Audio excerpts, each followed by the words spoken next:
daraagada iyo nuucyo kala badan ah waxa hadda soo baxay kaniini fentanyl la dhaho ilmaha haduu cuno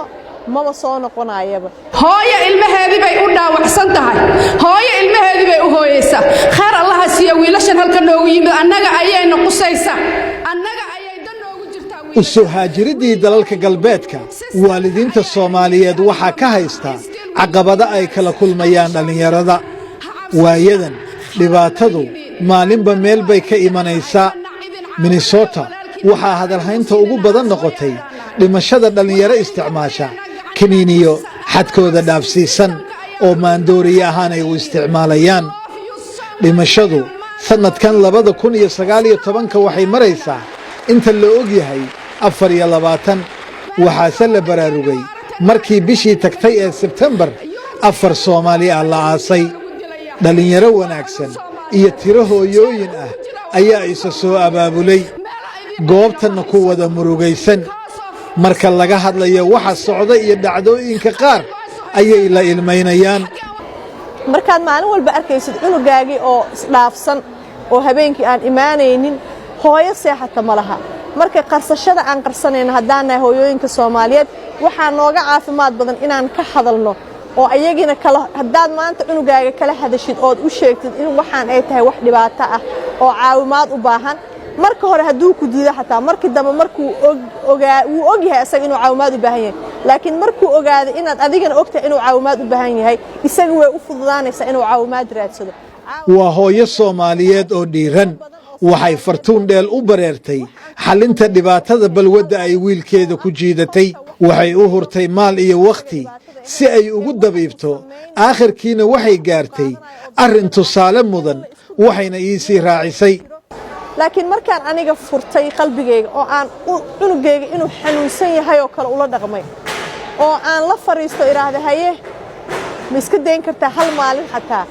oo isku dayay asaga inuu iska daayo laakiin uusan iska dayn karin inuu dhididaayo aniga markii dambe ku caawiyay waa ku soo dhaweeyay waa ku caawiyay waa la raadiyay markii dambe asaga wuxuu yiri hooyo hadda lacagtaada kaliya kuma isticmaalayo bahashan aniga waa ogahay inaan iska dayn karin xirma ihi meel baan raadsanayaa maantana meeshii buu ku jiraa meeshaas baa hadda haysanaa Soomaali laba wiil hadda meel leh treatment ah kan marka wiilkan wuxuu ku caawiyaa ciyaalka medication ka yareynayo xanuunka ay ku qabanayso balwad la'aanteeda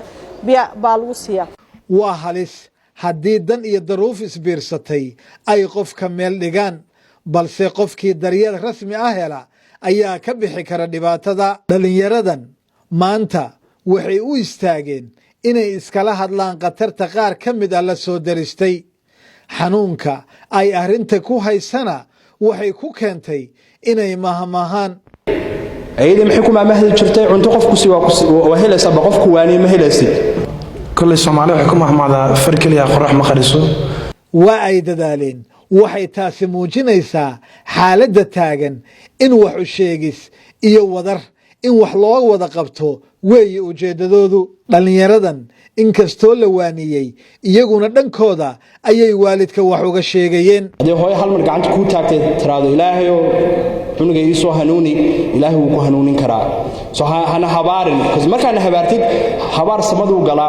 meelna ma ku dhaco meel cidlana ma ku dhaco soo hadaa imaado anoo indhahay guduud ah ama hadaa imaado anoo cunto cuneenin ama anoo jahawareer haayo hadaa ay habaartid habaarkaas meel ku dhacaya intay dhiglaad ilaahay ku soo hanuuni maxaa dhasay wilaale war adoo samaams maxay ku habaartama adoo socoto gaari ha ku dardaro waxa isweydiin leh waa maxay dawooyinka ay dhalinyaradan qaataan ay u dhintaan halkayse ka keenaan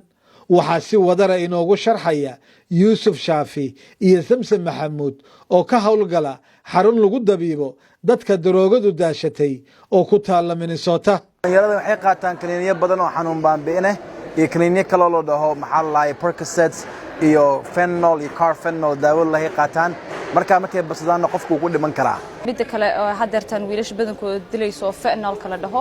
kaasi wadad jidka ka iibsanayaan qaalina ma ahan dad baa jira Mexico laga keenaa wadamada kale laga keenaa badana marka ugu horeysay dhalinyaradu ay la kulmaan daroogadan daroogooyinka noocay toonan ha ahaadaan waa markay high school ku jiraan